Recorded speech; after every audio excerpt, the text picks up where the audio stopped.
যুক্তরাষ্ট্রের মধ্যস্থতায় দীর্ঘ আলোচনার পর ভারত ও পাকিস্তানের মাঝে যুদ্ধবিরতি চুক্তি কার্যকর হয়েছে।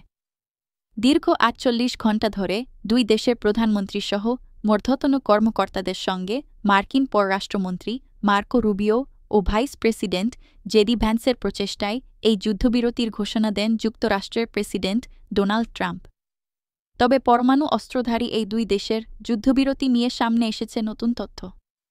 মূলত ভারত-পাকিস্তান সীমান্তে উত্তেজনা বৃদ্ধির প্রেক্ষাপটে ভীতিকর ও উদ্বেগজনক গোয়েন্দা তথ্য পাওয়ার পর ভাইস প্রেসিডেন্ট জেডি ভ্যান্স ভারতের প্রধানমন্ত্রী নরেন্দ্র মোদীকে ফোন করে পাকিস্তানের সঙ্গে যুদ্ধবিরতি আলোচনা শুরুর আহ্বান জানান। এমনটাই জানিয়েছে মার্কিন সংবাদ মাধ্যম সিএনএন।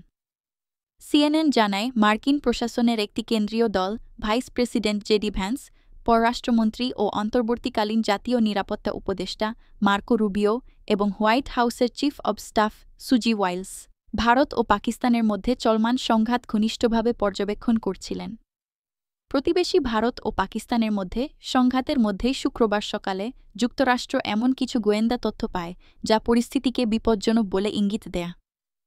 প্রভাবশালী এই মার্কিন সংবাদ মাধ্যম বলছে, ওই তথ্যের ভিত্তিতে vice president Vance president Donald ট্রাম্পকে পুরো পরিকল্পনার ব্যাপারে অবহিত করেন।